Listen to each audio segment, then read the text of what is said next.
Сейчас я окружился типовыми раковинами, получаем такую полную картину от заказчика, какое изделие он ждет от нас на выходе. Делаем детальный фотоотчет для того, чтобы у заказчика было хорошее погружение в то, какое изделие готовится к финишу. Наш менеджер согласовывает с заказчиком вот эти вот поры по вертикальным стенкам. Пример того, когда были у раковины поры, но заказчик сказал: нет, ребят, они нам не нужны. Всевозможные раковины, любого размера, любой формы мы с удовольствием для вас изготовим. Друзья, привет! В последнее время мы очень сфокусировались на различных сложных, интересных, многосоставных проектов, которые освещали либо в полном цикле, либо уже на завершающей стадии, и немножко подзабыли о нашей классике, о самых распространенных изделиях. Это так называемых типовых раковинах, которых всегда на нашем производстве, если взять по количеству, больше всего. Раковины — это та продуктовая категория, с которой, в принципе, начиналась вся история Петробетона, и до сих пор ключевая для нас продуктовая категория — это именно раковины.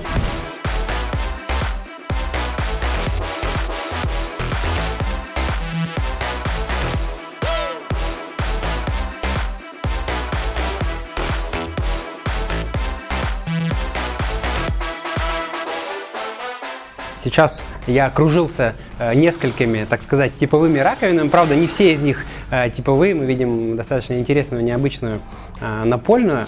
Но о чем сегодня хотелось рассказать?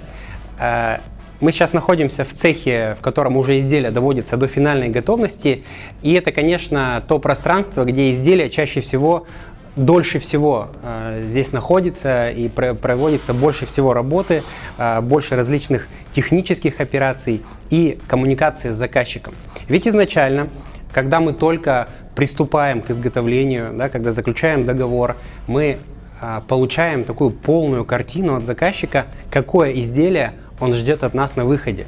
Это очень важно, и мы цель сделать именно так, как хочет заказчик, она для нас основополагающая. И как раз на этом этапе, когда изделие прошло шлифовку, когда оно уже, так скажем, зафиксировалось в своих размерах и пришло на финальный участок, как раз мы начинаем коммуникацию с заказчиком.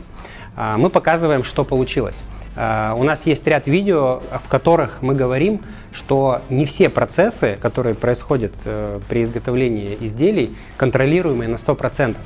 Для того, чтобы финально подтвердиться, что мы приближаемся к изготовлению того изделия, которое ждет заказчик, мы делаем детальный фотоотчет, видео с различных ракурсов, близко, издалека, для того, чтобы у заказчика было хорошее погружение в то, какое изделие готовится к финишу. Получаем от него обратную связь, согласовываем различные моменты. Это текстура, это поры. Чаще всего это поры по вертикальным стенкам, которые, на мой личный взгляд, они всегда красивые, и большинство заказчиков их оставляет. Кто-то говорит: нет, мне нужна полностью гладкая раковина. Кто-то, наоборот, хочет, чтобы было еще больше каких-то грубостей, неровностей. В зависимости от того, какую задачу решает то или иное изделие в конкретном интерьере.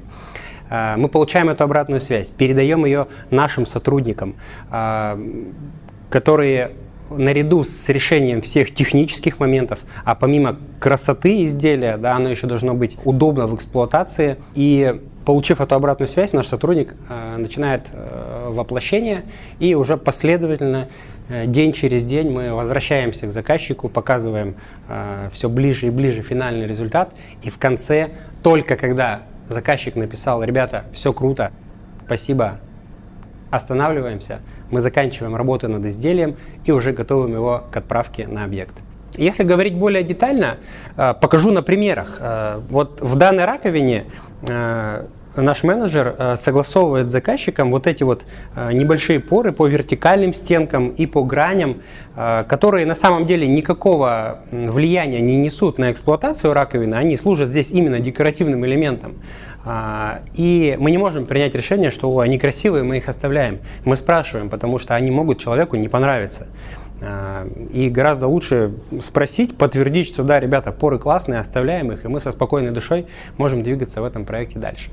Если говорить про саму чашу, то есть то место, которое имеет контакт с водой, то здесь, за редким исключением, можно сказать по умолчанию, мы всегда вот эти вот мелкие микропоры, некоторые на самом деле даже из них не видны, мы затираем внутри чаши для того, чтобы при эксплуатации не возникало проблем. А какие здесь могут возникать проблемы? Если пору оставить, то вокруг нее будут определенные потемнения от воды, и которые будут уже выражаться на визуальной составляющей раковины, поэтому мы их избегаем и внутри чаши, как правило, затираем все поры полностью. А если пройти еще дальше, здесь как раз пример того, когда были у раковины поры по внешней стороне, но заказчик сказал: нет, ребят, они нам не нужны, мы их затираем, и сейчас как раз происходит этот процесс. Он еще не до конца доведен, но как пример я вам о нем рассказываю. Конечно, бывает много случаев, когда никаких вмешательств вот в тот внешний вид, который получился, не бывает.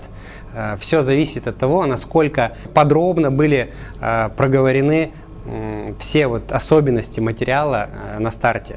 Мы со своей стороны стараемся, чтобы каждый проникся, но в силу нехватки времени, расфокусировки, потому что мы прекрасно понимаем, что раковина из бетона – это не единственное изделие, которое человек заказывает в рамках своего ремонта, да, в рамках всей этой эпопеи. Понятно, что где-то человек не обращает внимания на какие-то вопросы, и к ним приходится возвращаться в конце, но так устроен мир, да, в данном контексте, поэтому мы к этому абсолютно нормально относимся и с удовольствием с этим работаем. Итак, сегодня немного поговорили о любимой продуктовой категории, о раковинах, для того, чтобы еще раз напомнить, не забывайте заказывать у нас раковины. Еще раз повторюсь, любимая категория – всевозможные раковины, любого размера, любой формы мы с удовольствием для вас изготовим и отправим абсолютно в любой город.